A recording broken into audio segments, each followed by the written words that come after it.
Halo, salam sehat. Ya, gue openingnya agak sedikit lama karena ini topiknya agak lumayan sensitif ya. Lu mungkin udah baca dari judulnya udah tahu. Nah, ketika mungkin banyak em, apa ya, youtuber atau influencer yang enggan membahas ini, gue akan membahas ini ya. Tapi dari aspek olahraganya. Dan gue sempat juga ngobrol sama kakak gue dan ya dia ngasih saran lah. Artinya lu nggak apa-apa bikin video ini, tapi intinya adalah pilihlah kata-kata yang tidak membuat penonton itu salah salah tangkap.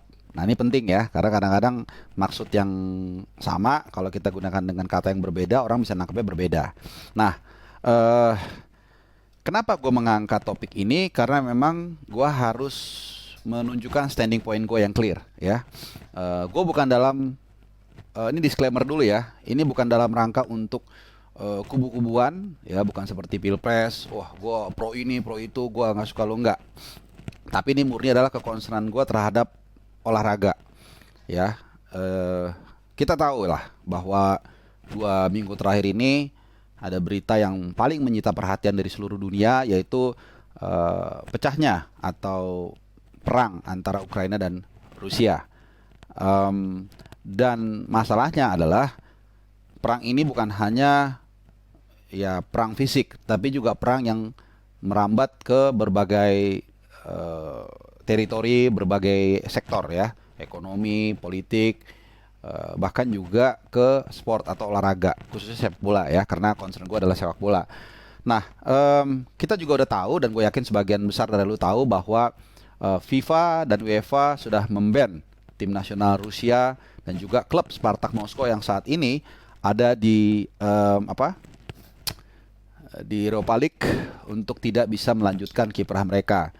Dan kabar terakhir, Rusia sudah mengajukan keberatannya atau banding ke CAS ya. CAS ini Court of Arbitration of Sports. Jadi pengadilan tinggi olahraga ya. Dan kita belum tahu hasilnya seperti apa. Tapi yang jelas memang ini ada hal-hal yang menurut gue perlu kita diskusikan. Gue tahu apa yang diputuskan FIFA dan UEFA ini juga mengkristalisasi pendapat opini dunia. Ya bukan hanya di Eropa tapi juga di Indonesia. Ada yang pro, ada yang nggak, ada yang kontra. Nah, gue bukan dalam posisi untuk mendukung kalau kita bicara perang ya, pro ini, enggak. Karena gue percaya dalam setiap konflik atau perang, dua pihak itu pasti ada punya andil dalam pecahnya konflik tersebut ya. Proporsinya bisa beda-beda. Jadi gue nggak mau ke situ. Yang mau gue soroti adalah hukuman yang diberikan oleh FIFA dan UEFA kepada tim nasional Rusia dan juga Spartak Moskow, klubnya. Nah, menurut gue, kalau gue punya pendapat adalah ini adalah sesuatu yang dikatakan standar ganda. Oke? Kenapa standar ganda? Karena kita tahu selama kurun mungkin 70 tahun terakhir atau 80 terakhir setelah Perang Dunia Kedua meletus, itu berapa kali terjadi perang. Ya, gue tidak akan menyebutkan nama karena atau perang karena ini akan bisa kembali mengkristalisasi lagi. Nanti ada pro dan kontra lagi. Tapi intinya banyak terjadi perang di seluruh belahan bumi dunia ya. Cuman tidak ada, seingat gua, ya koreksi kalau gua salah, tidak ada hukuman yang sama yang diterapkan kepada Rusia dan juga klub-klubnya. Ini nggak ada yang gua tahu. Dan sekarang hal itu terjadi. Ini yang menurut gua menjadi standar ganda. Memang opsinya atau outputnya bisa dua. Bisa juga ini standar ganda atau bisa ini menjadi presiden ke depan. Artinya ini akan menjadi tolak ukur atau menjadi parameter di kemudian hari kalau ada sebuah negara yang mendeklar perang atau menginvasi negara lain atau apapun istilahnya untuk di-ban. Ini bisa juga menjadi presiden. Tapi yang jelas sebelum Rusia menginvasi Ukraina ya, sudah banyak terjadi perang atau negara menginvasi ke negara lain atau ke ya komunitas lain. Tapi tidak ada perlakuan yang sama. Ini menjadi tanda tanya. Kenapa tidak ada perlakuan yang sama? Nah, gue mau cerita sama lu. ada dua hal atau kisah sejarah yang sebenarnya bisa kita tarik ke peristiwa sekarang. Yang satu gue alami langsung, yang satu memang gue baca dari sejarah. Kita akan mulai dari yang gue alami langsung. Tahun 98 Piala Dunia, ya.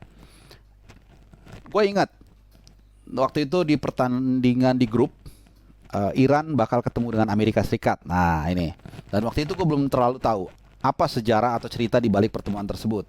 Ya tapi memang media-media kemudian mulai mengangkat ya bahwa ini pertarungan panas, syarat politik dan sebagainya. Oh, gua akhirnya tahu. Oh, berarti ini ada masalah. Ternyata Iran dengan Amerika saat itu sedang bersitegang. Terus terang gua nggak tahu dan sampai sekarang gua masih belum tahu waktu itu masalahnya apa. Tapi mereka bersitegang lah intinya. Nah, kemudian media-media, kemudian juga bahkan komentatornya juga sempat sedikit ya mengulas tentang betapa panasnya pertandingan ini. Tapi yang gue ingat sampai dengan akhir pertandingan nggak ada kejadian-kejadian yang di luar batas-batas sportivitas. Yang gue ingat malah satu, fans dari kedua kesebelasan itu duduknya gabung. Ya mudah-mudahan nanti gue ada gambarnya gue akan share.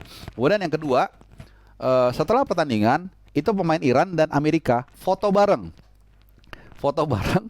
Jadi bukan di sini Iran, di sini pemain Amerika enggak, mereka campur. Mereka campur. Dan di situ gue belum punya sudut pandang ya, belum punya referensi. Loh, katanya panas kok ini nggak ada apa-apa gitu. Bahkan mereka foto bareng dan sebagainya. Gue jadi teringat setiap Belanda ketemu Jerman itu justru lebih panas. Bahkan kalau kita ingat tahun berapa ya, 90 kalau nggak salah ya, atau 90 kalau nggak salah, itu Frank Rijkaard sama siapa, sama Rudy Fuller kan bukan ludah-ludahan, tapi Frank Rijkaard sampai ngeludahin si Rudy Fuller kan, karena saking panasnya pertemuan dua tim ini. Belanda sama Jerman sampai sekarang pun sebenarnya masih panas ya, karena sejarah dari Perang Dunia Kedua. Nah, Iran dengan Amerika gue pikir akan seperti itu. Ternyata justru enggak. Justru malah mereka tampil sangat sportif. Kemudian tadi yang gue bilang foto bareng dan sebagainya. Waktu itu yang menang Iran ya kalau nggak salah, dan gue ingat Amerika tuh satu golnya itu 2-1 Amerika kalah. Yang golin itu Amerika Brian McBride. Ya orangnya agak-agak ya bule lah tapi agak sipit matanya. Ini main di Fulham ya, main di Fulham. Karena gue ingat di Fulham itu ada dua pemain Amerika, Clint Dempsey sama Brian McBride. Nah, Brian McBride ini yang golin. Akhirnya di situ gue baru berapa hari, 1, 2, 3 hari gue baru kayak, oh oke. Nggak berarti itu kalau ya lu perang, ya perang gitu loh. Maksudnya ini sepak bola kan dua hal yang berbeda. Jadi lu nggak bisa sangkut pautkan, apalagi itu bukan dalam situasi perang terbuka. Beda kalau kayak Perang Dunia Kedua. Ya itu memang perang terbuka, perang fisik. Sehingga memang saat itu kalau nggak salah 2 Piala Dunia tuh di skip ya, atau 1 gue lupa. Liga juga sempat dihentikan. Liga Inggris juga ketika ketika ada blitzkrieg dari tentara Jerman, intinya memang nggak secara fisik nggak memungkinkan, sehingga akhirnya di stop. Itu kita bisa dimengerti. Tapi di 98 itu kan memang ya nggak ada perang terbuka saat itu, hanya memang ya semacam perang dingin lah antara dua negara itu. Dan disitulah akhirnya gue sadar, oh ternyata ya ada batas-batas antara di mana kita berseteru, tapi juga ada di wilayah yang kita tidak perlu berseteru gitu. Bahkan kalau lu lihat film-film zaman dulu, zaman kerajaan di film-film di Eropa, saat perang pun mereka masih bisa berdiskusi kan untuk menyelesaikan masalah, siapa tahu bisa diselesaikan secara dialog dan sebagainya dan sebagainya. Jadi banyaklah kisah-kisah bahwa ya dalam setiap konflik pun komunikasi harus dijalan, apalagi ini sportivitas, olahraga yang memang katanya aja sportivitas ya. Jadi ya harusnya seperti itu gitu loh. Mereka olahraga itu seharusnya bisa menjadi jembatan bagi konflik gitu. Kalaupun nggak bisa menjadi jembatan dari konflik, janganlah sepak bola atau olahraga diseret-seret justru malah ikut ke konflik seperti yang sekarang terjadi. Ini menurut pendapat gua. Kemudian yang kedua, tadi gua mengatakan ada 2 experience atau sejarah yang justru berbanding terbalik dengan apa yang terjadi sekarang. Di Perang Dunia Pertama itu masih awal-awal perang berkecamuk ya, tahun 1914. Pas winter atau Natalan itu tentara Jerman sama tentara Inggris ya mereka baru perang 6 bulan lah awal-awal, jadi mereka sudah stres segala macem. Kemudian Natalan mereka nggak bisa pulang, mungkin ibaratnya kalau di Indonesia itu ya Lebaran lah gitu ya. Sementara mereka pas Lebaran istilahnya harus perang di parit-parit yang mereka gali dengan lumpur dan sebagainya, kondisinya dingin. Intinya akhirnya mereka malah gencatan senjata tentara Jerman sama Inggris, kemudian main bola. Di tengah perang loh ini, di tengah perang, bukan hanya sekedar konflik ya seperti saat ini Ukraina dan Rusia, atau saat 98 Iran sama Amerika. Ini benar-benar perang, total war. Mereka main bola. Kemudian kalau nggak salah yang menang Jerman 2-1. Nanti lo bisa searching atau googling ya. Ini terkenal banget ya. Dan gue ingat waktu tahun 2008 kalau nggak salah ya, gue ke British Museum dan juga Imperial War Museum di London. Ini ada fotonya. Nanti akan gue share fotonya. Jadi ini dibilang apa ya? One of the most bizarre ya moments in war. Jadi salah satu momen paling aneh dalam perang ya. Mereka dalam perang malah sempat main bola dua kubu yang saling tembak-tembakan mungkin berapa hari sebelum kejadian tersebut. Sampai akhirnya katanya komandan dari kedua kompi inilah ya, itu melarang lagi hal seperti itu karena membuat militansinya berkurang gitu ya. Jadi itu kejadian kan tahun 1914 ya.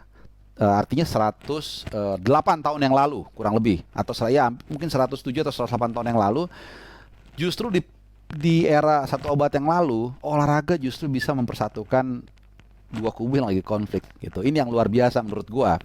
Tapi sekarang justru sepak bola ditarik-tarik ke peperangan atau ke politik ya.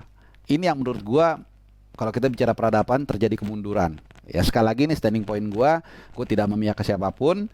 Dan lu boleh aja punya pendapat yang berbeda, tapi menurut gua ini ada sesuatu yang salah dengan perlakuan ya, dengan memban olahraga atau klub bola Rusia di kancah regional maupun internasional. Gua tidak urusin I stand with this one, I stand with that one, itu sama sekali enggak. Karena buat gua ketika ada konflik, balik lagi, kalau lu nggak bisa mendamaikan, minimal lu jangan bikin tambah rusuh atau tambah panas ya. Karena gue ingat satu momen gue pulang dari Kebon Jeruk siaran, kemudian di jalan itu ada supir Gojek atau Grab lah berantem sama pengendara motor juga. Nah waktu itu gue dan mungkin ada beberapa orang itu kita pisahin ya, yang kita lakukan tuh pisahin duluan, bukan nanya siapa yang salah siapa yang benar, atau enggak gue dukung lu bener, forget it lah. Kita nggak peduli siapa yang salah, nanti kita pisahin dulu. Kalau kita memang bisa misahin ya, karena setiap ada konflik, setiap tawuran deh misalnya, lu ingat ketika ditanya siapa yang mulai, pasti selalu masing-masing punya versi. Itu hanya dalam skala yang sangat kecil loh. Itu selalu enggak dia duluan gitu. Pada akhirnya yang penting lu jangan berantem dulu, ceasefire dulu, baru nanti lu mungkin bisa dialog dan sebagainya. Nah itu juga kenapa gue tidak mau ikut-ikutan I stand with Russia atau I stand with Ukraine, sama sekali enggak. Karena aku tidak mau menambah kisruh, walaupun mungkin suaraku tidak didengar. Tapi gue mencoba mungkin dengan video ini kita bisa sedikit berpikir jernih untuk menciptakan dunia yang lebih baik lah. Karena kata Einstein, daripada kita mengutuk kegelapan, lebih baik kita menciptakan sedikit cahaya supaya dunia ini sedikit lebih baik ya. Oke, ya itu agak sedikit serius dan dalam ya video gue kali ini, tapi mudah-mudahan bermanfaat. Walaupun mungkin tidak bombastis, tapi memang ini adalah video yang gue buat dari hati gue. Gue punya standing point bahwa kita berharap olahraga, perang-perang, tapi kalau bisa olahraga membantu mendamaikan, meningkatkan suasana, itu lebih baik. Tapi kalau enggak, paling tidak jangan menambah kisruh dari konflik yang sudah ada. Oke, sampai di sini aja video gua. Terima kasih udah subscribe, yang udah sering nonton, like, jangan lupa like, share dan komen. Dan juga seperti janji gua akan berusaha untuk mengeluarkan video-video gua lebih konsisten ya, karena ini adalah video ketiga gua tahun 2022. Gua minta maaf, banyak yang bilang lebih sering dong bang bikin video, ya gua akan usahakan dan semoga juga bermanfaat, itu yang paling penting. Dan yang paling penting lagi adalah lu tetap sehat. Alright, terima kasih udah nonton, sampai ketemu lagi. Ciao.